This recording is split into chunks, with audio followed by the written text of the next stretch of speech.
ระสังฆเจ้าคุณพระอรหันตเจ้าอริยสงฆ์เจ้าจุตนจุองค์ได้เมตตาแผ่ปรมีมาเป็นนวโลกุตรธรรมปกเกล่าวเกษาปกห่มหักษาครูบาอาจารย์พระมหาเถระพระเถรานุเถระเพื่อนสหธรรมิกสหพรหมจารีทุกรูปทุกองค์ปกห่มหักษาศรัทธาสาธุชนคนดีเท่าแก่อีป่ออีแม่ตั้งหลายที่ติดตามรับฟังรายการสารธรรมยามค่ำตั้งสถานีวิทยุเพื่อการศึกษาวิทยาลัยสงฆ์นครลำปางโดยทีมงานสถานีวิทยุซึ่งประกอบไปด้วยดร.จิรศักดิ์ ปันลำดร.แอม พัชริยา ฟองจันตาน้องนัทสถาพรสุธาคำน้องดิวอนุพงษ์ตาจินะร่วมโดยช่วยกันดูแลสถานีทั้งหมดเป็นจิตอาสาทำงานเพื่อการเผยแผ่เพื่อพระศาสนาและศรัทธาญาติโยมอีป่ออีแม่ติดสนับสนุนการใช้จ่ายการน้ำกาไฟบำรุงสถานีมาโดยตลอดทำให้สถานีของเฮาเป็นสถานีธรรมะสถานีที่บ่มีโฆษณาแล้วก็ดูแลตัวเองได้ออกอากาศได้การธรรมะจนมาฮอดปัจจุบันนี้ขอบคุณทุกคนทุกท่านเป็นอย่างสูงเด้อพบปะกันวันนี้วันที่16เป็นวันครูศรัทธาญาติโยมมีเวลาก็จะอูถึงวันครูสักเล็กน้อยนะสักกรรมเนอะตอนนี้ก็ปากันไหว้พระสวดมนต์ก่อนเนาะวันนี้จะมีแสดงพระธรรมเทศนาพื้นเมืองตัวยสาธุกราบพระพร้อมกันเนอะกราบหนึ่งพุทโธเมนาโถกราบสองธัมโมเมนาโถกราบสามสังโฆเมนาโถ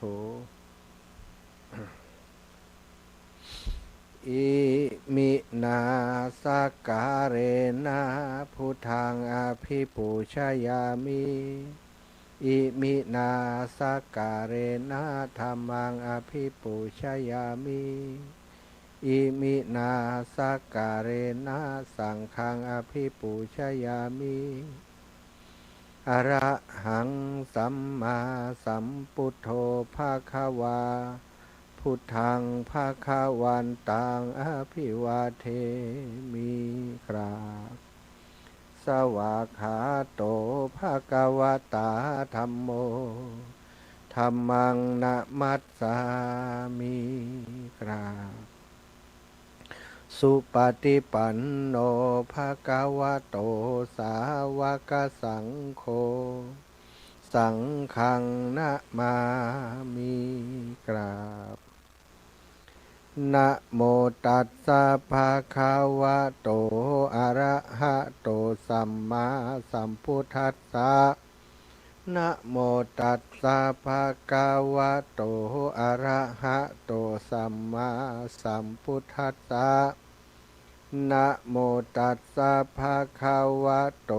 อะระหะโตสัมมาสัมพุทธัสสะพุทธังสารนังคัจฉามิธัมมังสารนังคัจฉามิสังฆังสารนังคัจฉามิตุติยัมปิพุทธังสารนังคัจฉามิตุติยัมปิธัมมังสารนังคัจฉามิตุติยัมปิสังฆังสารนังคัจฉามิตาติยัมปิพุทธังสารนังคัจฉามิตาติยัมปิธัมมังสารนังคัจฉามิตาติยัมปิสังฆังสารนังคัจฉามิอิติปิโสภะคะวะอะระหังสัมมาสัมพุทโธวิชชาจารณะสัมปันโนสุขโต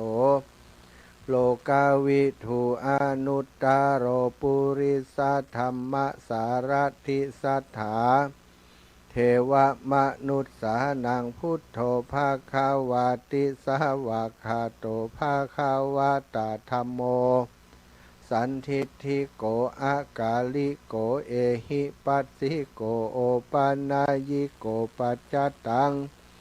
เวทิตาโพวินโยหิติสุปฏิปันโนภะคะวะโตสาวกสังโฆอุชุ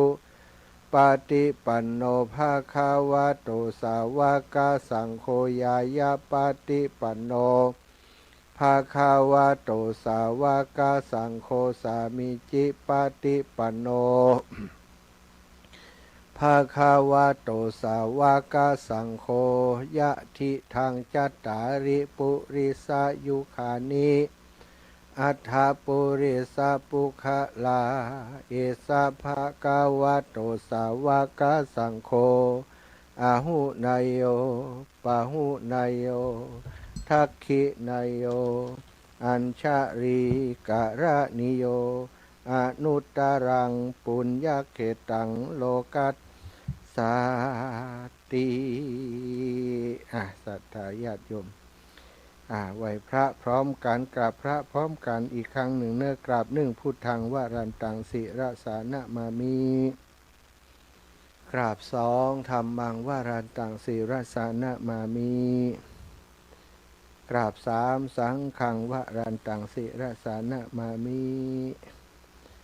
ศรัทธาญาติโยมไหวพระสวดมนต์เรียบร้อยแล้วลำดับต่อไปก็จะได้สนทนาอุสาสารธรรมกับศรัทธาญาติโยมวันนี้พบปะกันวันที่16เดือนมกราทุกวันที่16เดือนมกราก็เป็นวันครูเนาะศรัทธาวันเด็กขยับไปตามเสาร์ที่2ของเดือนแต่วันครูนี้นะเปิ่นนับเอาวันที่16เป็นหมอกศรัทธาญาติโยมทุกวันที่16เป็นวันครูทุกคนมีครูถ้าเฮาบ่มีครูก็คงบ่มีความรู้ตรงบ่ได้มามาจากันอย่างนี้อาตมาเองจัดรายการก็มีครูพักลักจำนี่ก็ครูบาอาจารย์ที่เปิดโอกาสที่สั่งสอนเฮาโดยการกระทำให้ดูอยู่ให้หันนั่นก็เป็นครูที่สอนตั้งอาอิอีอึจนบวกเลขครบอย่างทุกอย่างเฮียนฮู้ทุกอย่างมาได้นั่นก็เป็นครูศรัทธาและที่สำคัญพระพุทธเจ้าเป็นครูของโลกที่สอนหมู่เฮาทั้งหลายผ่านธรรมะของพระองค์ที่พระองค์ได้ตรัสไว้เมื่อ 2,500 ปีอยู่ในพระไตรปิฎกอันนั้นคือครูของเราซึ่งพระพุทธองค์ได้ทรงตรัสไว้เป็นคำสอนที่เฮาทั้งหลายได้ศึกษาห้ำเรียน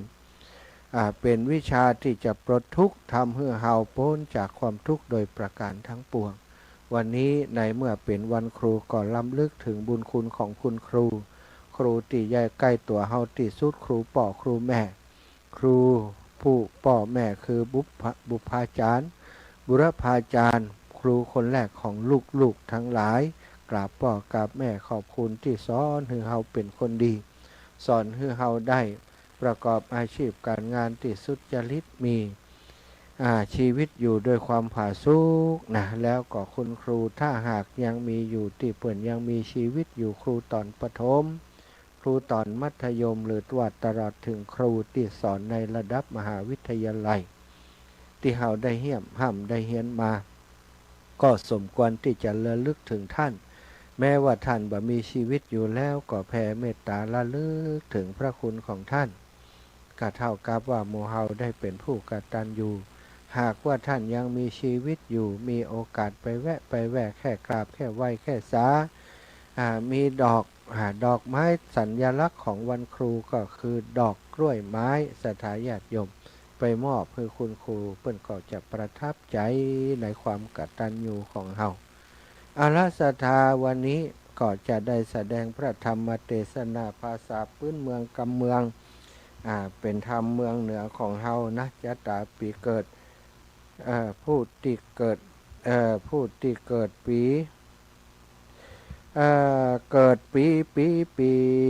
ปีสีเนอะมะโลงงูใหญ่เนาะมะโลงงูใหญ่ปีสีทำชื่อว่าสุภมิตรนะก็เป็นผู้ที่5ที่เป็นธรรมชะตาปีเกิด12นักสัตเตียตมานำมาเทศน์ให้ศรัทธาญาติโยมมาหลายวันแล้วเนาะตั้งแต่วันที่ อย่างจำมาได้ละได้5 วันมาละที่เตดนะวันนี้ก็จะเตดต่อเป็นผูกที่5ภัยมิจตาปีเกิดปีสีเนอะงูใหญ่ต่างอกต่างใจสดับรับฟังต่อไป นะโมตัสสะภะคะวะโตอะระหะโตสัมมาสัมพุทธัสสะอาติเตจัมปานะคาราสุภมิตโตนามะราชารัชชังกเรสิ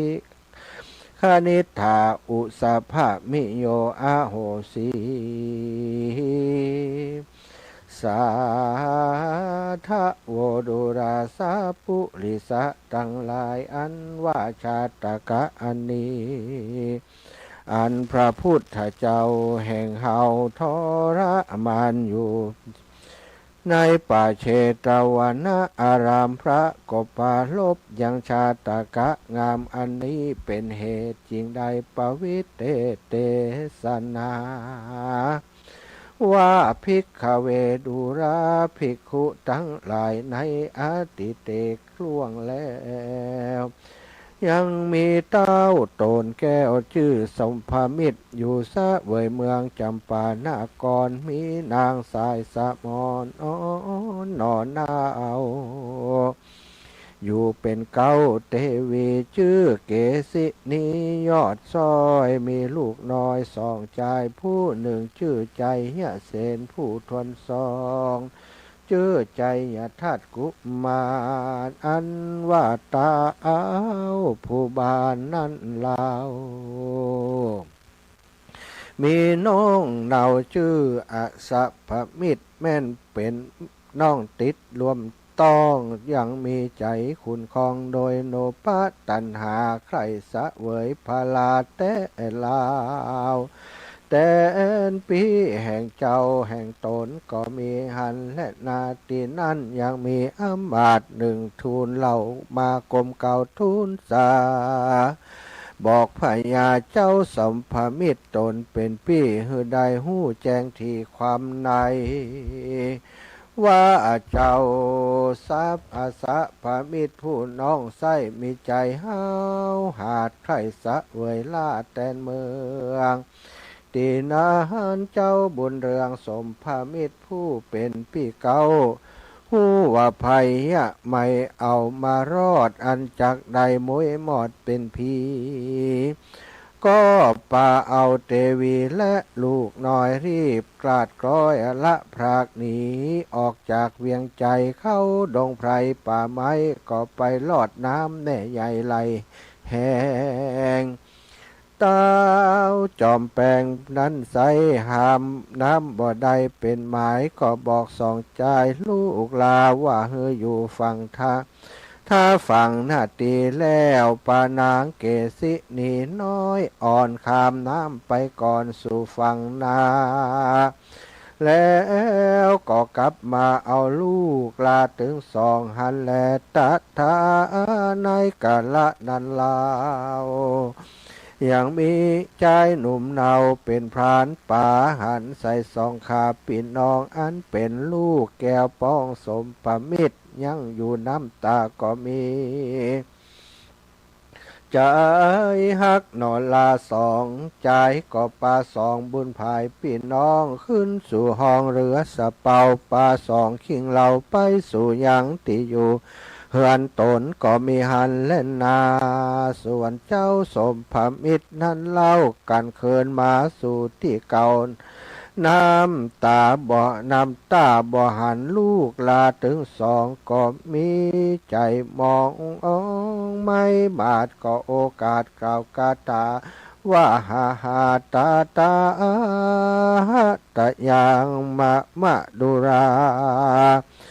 ลูกเต่าถึงสองเฮ้ยบัดนี้เจ้าไปอยู่ที่หนนายปอนี้ใจโศกเศร้าแล้วเต้าเจ้าก็ลวดสยบเต้าตายไปหันแลตีนั้นจาก จะลอดถึงนางแก้วยอดเกศินีอันเจ้าปุลีข้ามน้ำไปนา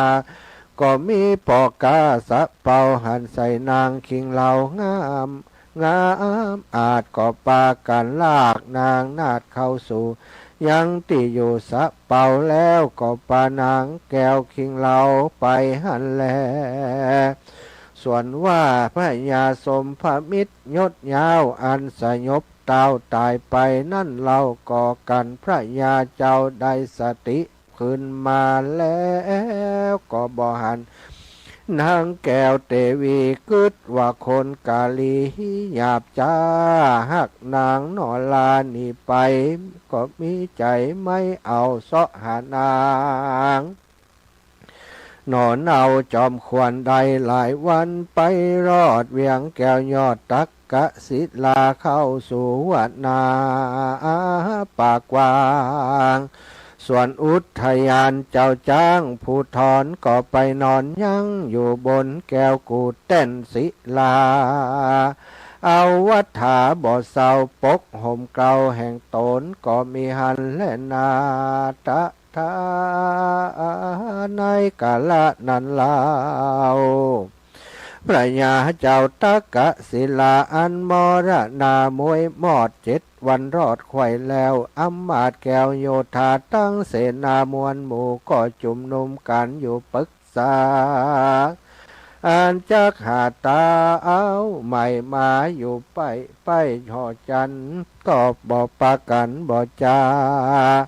เอาอย่างมาตัวอาจใส่พุทธสราชกันงามลากจรไปตามตั้งไตก็ไปรอดไข่ส่วนอุทยานอันเต้าผู้บานสมภมิตรยังจอดดินนั้นอมาตย์ยอดเสนาบดีหันหนอมุนีน้อยนาดนอนอยู่บนเต้นอาจศิลาก็สัญญาเป่าร้องตียังก้องนันตะเปลีหนอมุนียอดซอยได้ยินถ้อยสัญญาก็เววาสะดุ้งตื่นบ่แจงจื่นหอละไทยหันเสนาในอามาตังปจานาราชยิงใจแวดล้อมย้ายหนุ่มเท่าอามาตย์เก้าอาจารย์หู้กองโบราณแบบเบาก็ก้มเกลาอันจุลีแล้วไขวัตีต่อต้านต่อว่าข้าแต่หนอพุทธทางกุลตนมีบุญพา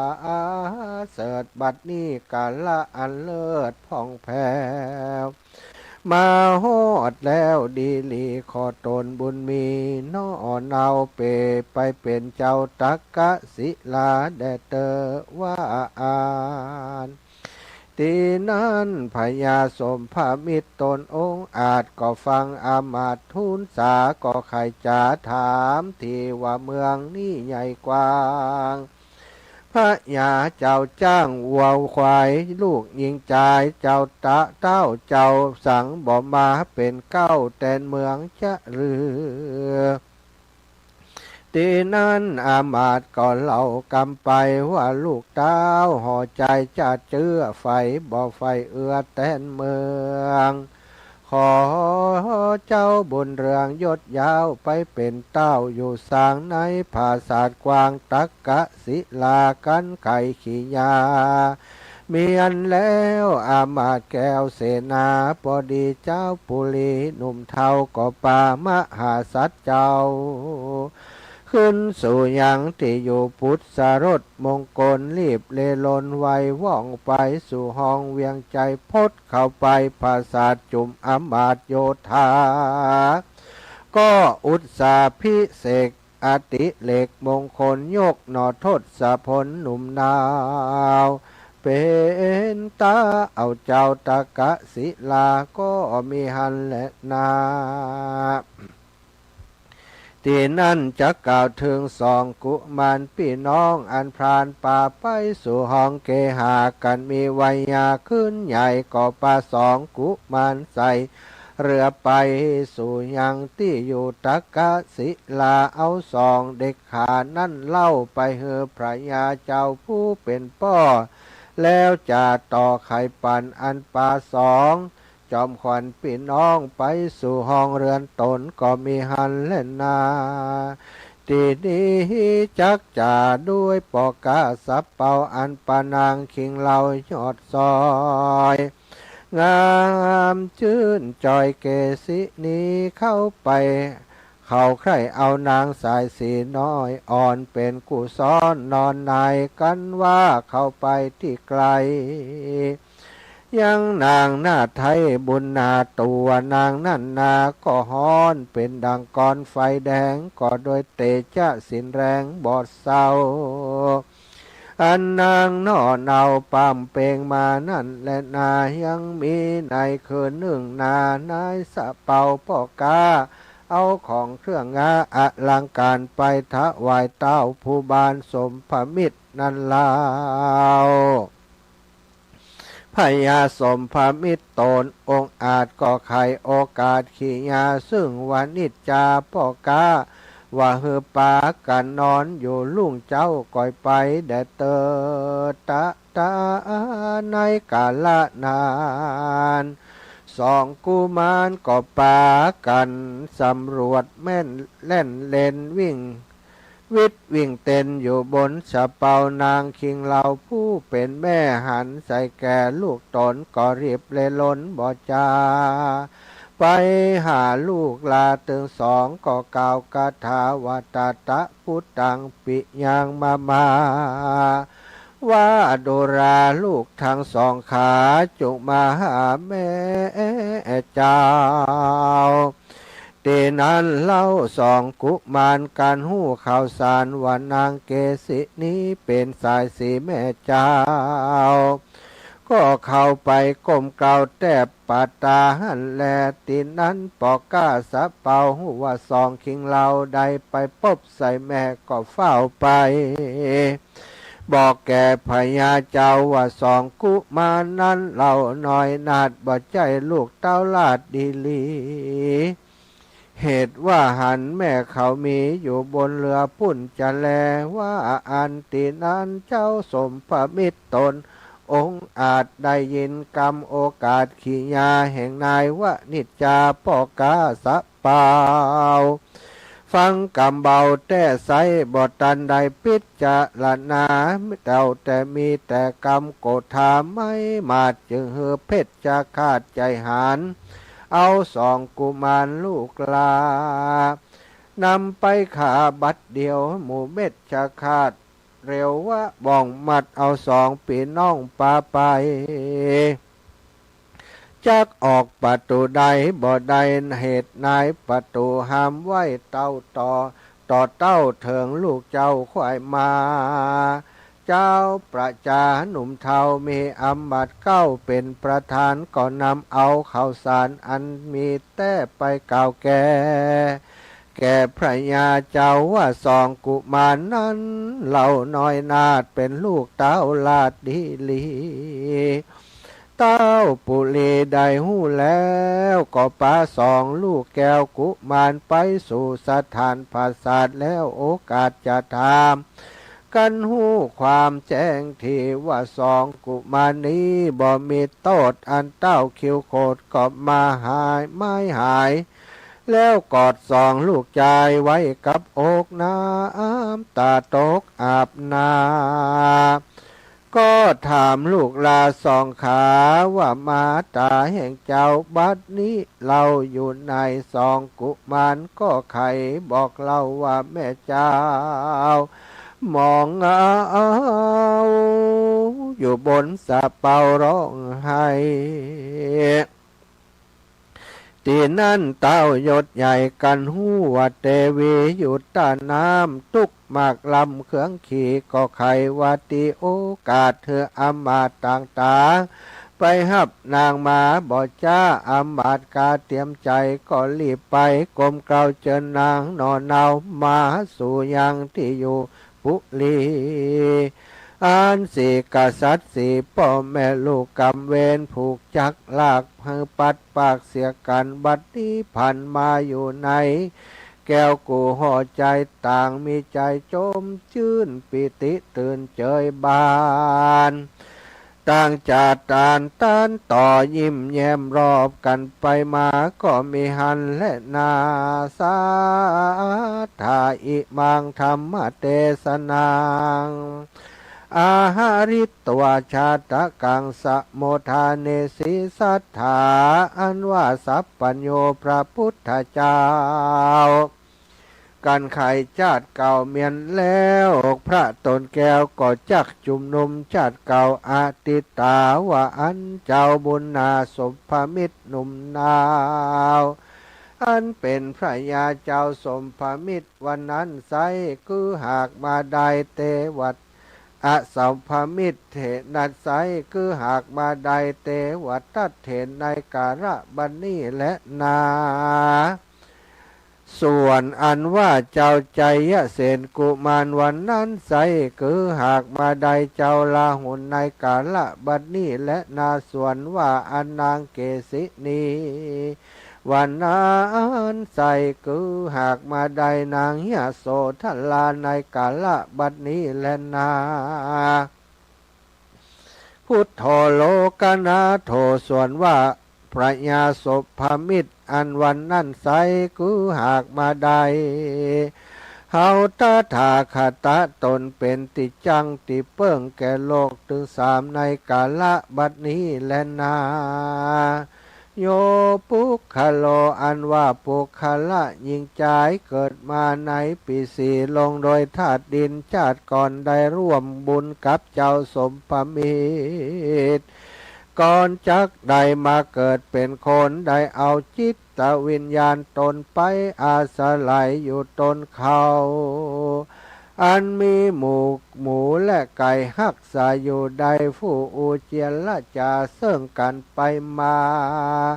ว่าดูลาเจ้ากูเฮยเฮานี่จักอยู่ร่วมกันคือเจ้าที่นี่ต่อไปบ่ได้จะแลข้าจักไปเอากำเนิดเกิดในที่ขะกูลแห่งคนตั้งหลายปุ้นแลร้อยว่าหลอดวันโลนมาปลายนามีพญาที่มาเบียงบังเกิดแก่ข้าก็จักคงควายหามายังเครื่องขียาปุจาสู่เจ้าอับเอาพญะและพญาตนั้นไปเตอะกันว่าเจียนละจะพาสะไลกันสันนั่นแล้วจริงใดเอากำเนิดเกิดในข้าพระมารดาแห่งตนจริงใดมาเป็นคนหญิงใจลายบัดนี้และนาคนเกิดปีสีใดกำเนิดไว้พระธาตุเจ้าวัดพระสิงห์อุตตมตานางคือได้สร้างธรรมะสมภมิตรตานเป็นธรรมจตาปีเกิดแห่งตนยอดตานแห่งตนคือได้สร้างพระธาตุหรือเจดีย์เป็นตานแดดเตอะแม่นจักผาธนาเอาสุขสามประการคือสุขในเมืองคนและเมืองฟ้าสุขในแหล่งลามหาเนลปานจุงมันหือตานอย่าขาดอย่าได้พระมาดเสียสินใจอาจินตั้งต่อภาวนาก่อตัวปายจักสมใจไฟห้อยบอกกาดกร้อยไกลกลาขอศรัทธามวลหมู่อันนั่งอยู่ฟังธรรมปนตั้งดำไม่เอาทุกคำเจ้าสวัสดีแด่เตอนิธิตังขียาอันกล่าวอย่างสัพพมิตรชาดกอันย่อแควบก่อบังคมสมเล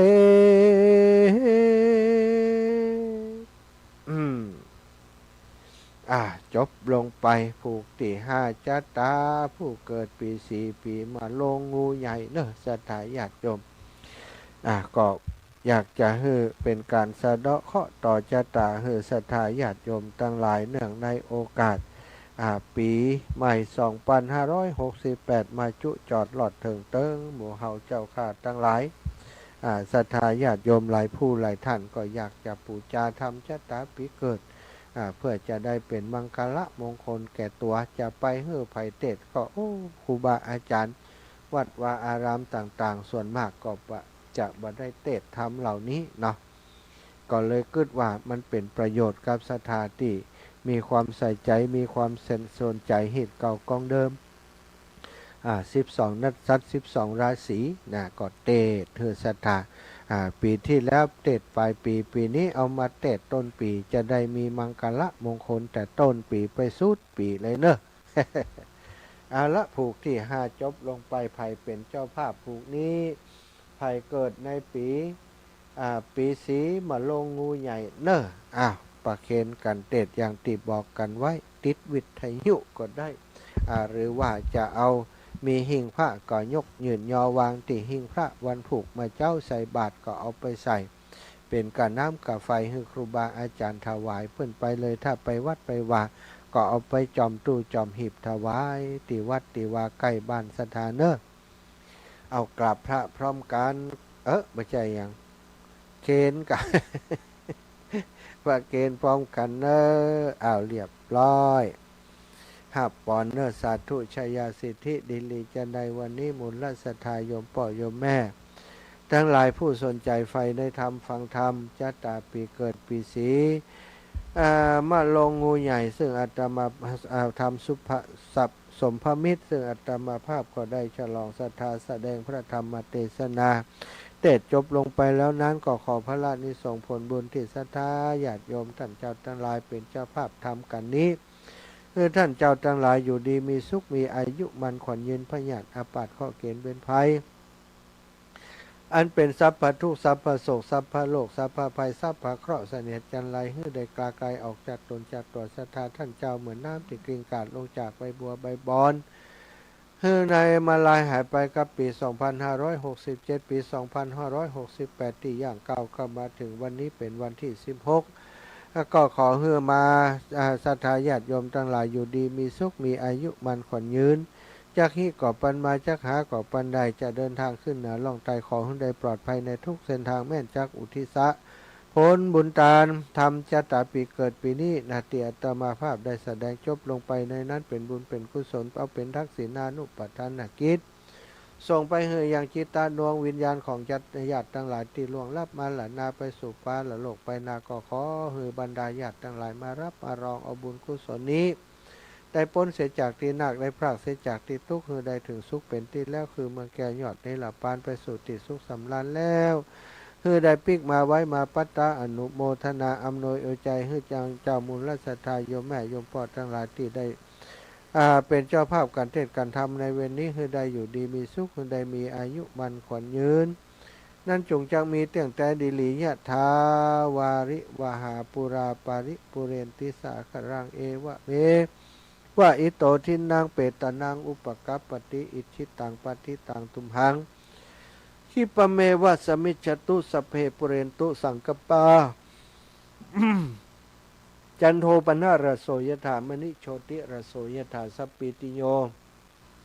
วิวัชชันตุสัพพะโรโควินัสตุมาเตภวัตวันตรายโยสุขีทีคายุโกภวะอภิวาทานาสิริสานิจังอุทธาปจายโนจัตตารโอธรรมาวัฏันติอายุวันโนสุขังพลังนิพปานังปาระบังสุขังจบลงไปในเวลาพอดีเนอะสมภมิตรเป็นธรรมผูกที่5เนาะเป็นชะตาปีเกิดงูใหญ่เนอะก็วันต่อไปวันนี้วันพฤหัสเนาะวันผูกพรุ่งนี้วันศุกร์ก็ผูกต่อไปงูใหญ่แล้วก็งูเล็กจ้ะก็ได้เนาะงูใหญ่แล้วก็งูน้อยงูน้อยก็คืองูเล็กนะภูริทัตนะมาเสงงูเล็กนะวันพรุ่งนี้ภูริทัตเนอะศรัทธาญาติโยมก็ขอบคุณทุกคนทุกท่านติดตามรับฟังรายการฟังน้ำฟังธรรมเป็นกำลังใจวันนี้ศรัทธาญาติโยมก็คงแบบเปิดสายเนอะเดี๋ยวจะสรุปท้ายว่าทำไมไม่เปิดสาย ใครโทรมาขออนุญาตไม่รับเที่ยนะ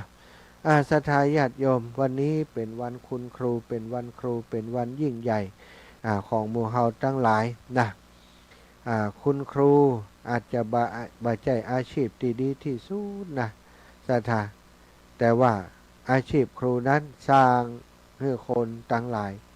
ได้มีความสุขนะได้มีอาชีพได้มีการงานท ได้มีความรู้ดูได้อยู่ในโลกนี้อย่างมีความสุขศรัทธาญาติโยมทั้งหลายทุกคนในโลกนี้เกิดมาแล้วล้วนแต่มีครูเหมือนกันทั้งหมดทั้งสิ้นบ่มีไผเตี่ยโอ้ข้าเจ้านี่บ่มีครูหรอกอาจารย์นะบ่มีไผเป็นครูข้าเจ้าเป็นไปบ่ได้เนอะศรัทธาทุกคนต้องมีครูพ่อแม่ก็จะเป็นครูคนแรกของเฮาเนาะศรัทธาอนุโมทนาบุญเนอโยมแม่กราบสาธุเจ้าแม่โอนเข้าบัญชีพระอาจารย์แล้วเนอเจ้าน่ะทำบุญโรงทานวัดศรีภูมิมา200 บาทนะแม่ชื่นโยมแม่ชื่นกันทัดตันพร้อมกับครอบครัวอาตมาจะเอาก๋วยเตี๋ยวไปเป็นโรงทานที่วัดศรีภูมิมาวันที่31ซึ่งมีปอยหลวงที่วัดศรีภูมิมาสถานก็โยมแม่เนาะโยมแม่ชื่นกันทัดตันพร้อมครอบครัวได้ร่วมบุญร่วมกุศลมาแล้ว200 บาทนะแม่ย่าเล็กปาวลีก็จะร่วมบุญโดยเนื้อสาธุขอบคุณอนุโมทนาบุญแม่ย่าเล็กปาวลีโดยที่จะร่วมบุญแต่เจ้านี่ไผ่พ่อง แม่กับแก้วสีอินแก้วกับหลายคนกันเปิ่นฝากมาแต่ว่ายังบ่ได้เอามาอ่านแต่เนื้อวันนี้เพราะว่าบ่ได้เรียบเรียงสกรรมเนาะสถาอยู่ในบาทอยู่เลยเนอะแม่กาบแก้วสีอินแก้วก็มีหลายคนอยู่ที่จะร่วมบุญเป็นเจ้าภาพโครงการวัดศรีภูมิมาโดยอัตมาภาพอันนี้แม่ย่าแดงแม่ชื่นกันทัดตันพร้อมกับครอบครัวได้โอนปัจจัยมาเรียบร้อยแล้วอนุโมทนาสาธุเนอ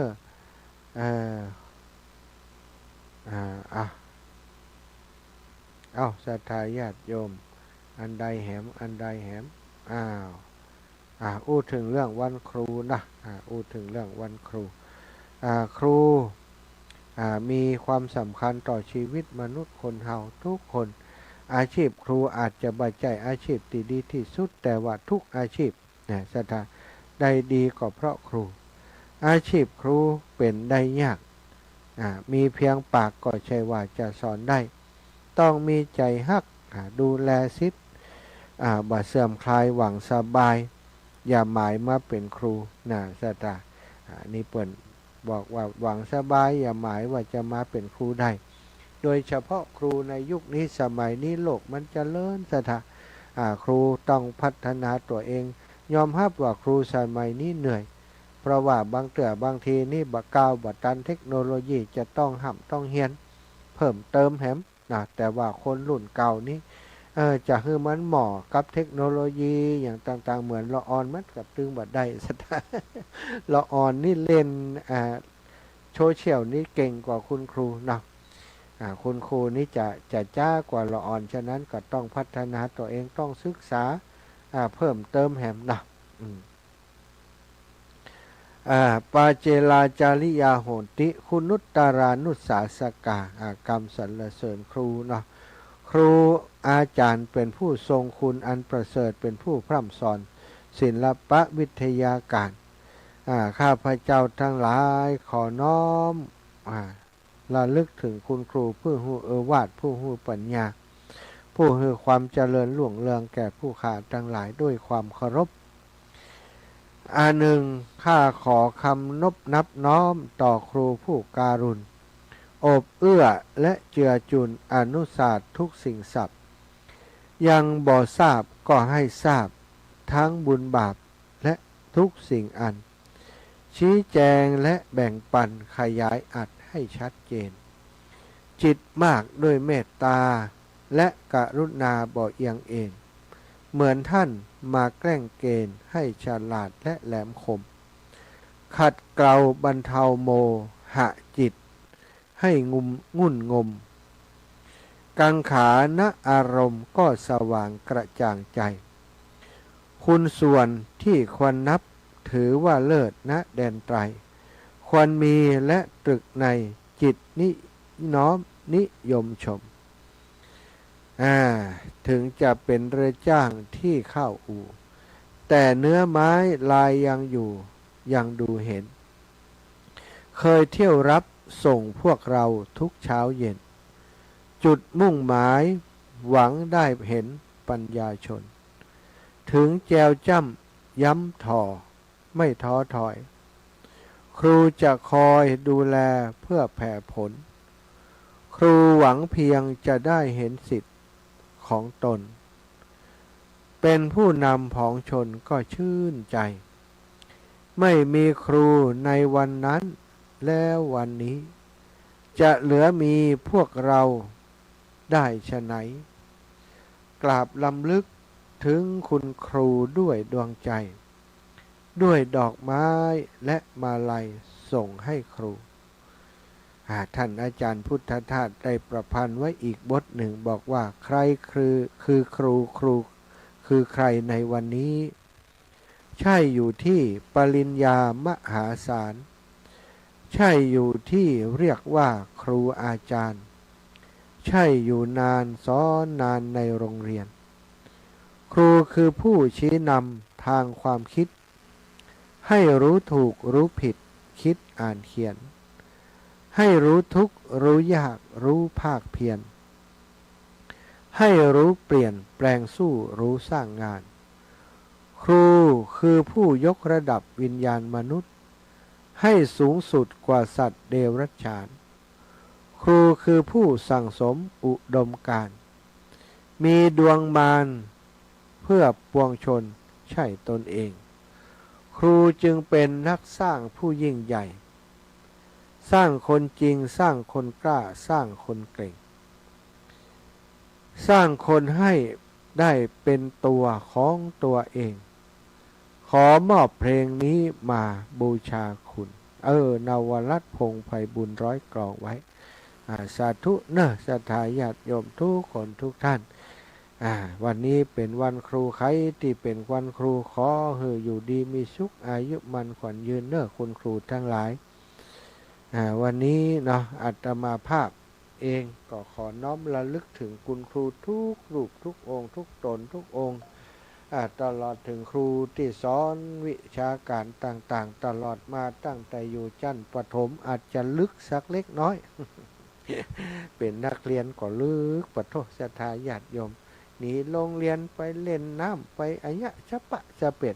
นักอ่อนบักก่อนเนาะโดนเขียนโดนตีโดนบุ๊บโดนตีครูที่อาตมาระลึกถึงและฮักที่สุดก็คือครูที่เคยเขียนอาตมา เคยบุ๊บเคยตีเคยเขียนเมื่อยามน้อยเนาะตอนนี้ยังมีชีวิตอยู่สถาเพราะครูอินคำด้วงปันตาอยู่บ้านสันทรายนี่นะสันทรายหั่งชัดตอนที่บวชก็ไปหาเพื่อนโยแต่ช่วงนี้บ่ค่อยได้ไปกราบไปแอวหาปอครูเลยบ่ก่อนตอนเป็นฆราวาสไปกราบไปสาเพื่อนบ่อยอยู่เป็นทุกเจ้าบ่ค่อยได้ว่างไปหาเพื่อนเลยก็จะหาโอกาสไปหาปอครูเก้าสักวันก่อนเป็นนักเรียนประถมพุ่นแล้วนะสถาปอครูเพื่อนสอนตอนนี้อาตมา60ปลายปอครูก็น่าจะ80ปลายแล้วนะปอครูอินคำด้วงปันตาก่อนระลึกถึงคุณครูอยู่เสมอแล้วก็ครูอีกคนหนึ่งนะทุกวันนี้ก็ยังเอาบทความของเปิ่นตะกี้บทความที่อูไปนี่ก็เป็นบทความที่ปกครูคนนี้ส่งมาให้ส่งข้อความดีๆมาทุกวันนะสถาปกครูประสงค์เทพศิริอยู่บ้านโถกหัวช้างนี่นะก็เป็นครูบาอาจารย์ปุ๊บสมัยรุ่นก่อนปกครูอินคำด้วงปันตาที่ไปอยู่เมืองปานแล้วก็ได้ไปมีปฏิสัมพันธ์ไปอุปถากอุปถัมภ์ครอบครัวของโยมคุณครูชนัดกมลแต้มคมนะซึ่งเป็นคุณแม่ของเด็กเขานะป่อเปิ่นเป็นพันลงปอครูประสงค์ไปอยู่พุ่นก็อยู่กินกับปอหลวงเนาะหลวงตานนท์หรือว่าปออานนท์อานันโทอานนท์หน้าใหญ่นี่นะเป็นพันลงปอประสงค์นี่เปิ่นก็มีบุญคุณต่อครอบครัวนี้นะแล้วก็ตอนที่อาตมาเป็นลูกเขยเปิ้นนะลูกเขยของปออานนท์อานันโทนั้นก็มีโอกาสได้สนิทชิดเชื้อได้รู้จักกับปอครูได้ไปกราบเปิ้นได้ไปหาเปิ้นหลายครั้งสมัยเป็นฆราวาสไปรดน้ำดำหัวปลาคุณครูไปดำหัวเปิ้นบ่อยอยู่ตอนที่จะบวชอุปสมบทครั้งนี้ก็ไปหาเปิ้นเนาะรายงานความเคลื่อนไหวให้เปิ้นทราบว่าทำไมถึงบวชเล่าให้เปิ้นฟังเปิ้นก็อนุโมทนาด้วยทุกวันนี้ก็ได้ติดตามนะครับผม ติดตามเรื่องราวของพ่อครูตลอดแล้วก็ได้ฟังอันนี้เรื่องราวของพ่อครูตลอดศรัทธาญาติโยมไปมาเวลาหมดเวลาจะต้องไปธุระแล้วเนอะก็ตอนนี้นะก็บอกคือศรัทธาได้รับทราบว่าบันทึกเสียงไว้ก่อนหน้านี้1 ชั่วโมงเนาะก็เดี๋ยวก็จะส่งเสียงนี้เข้าไปให้น้องนัดได้นำไปออกรายการต่อไปเนอะเอาละศรัทธาขอบคุณทุกคนทุกท่านติดตามจัตตารโอธรรมาวัฏันติอายุวันโนสุขังพระ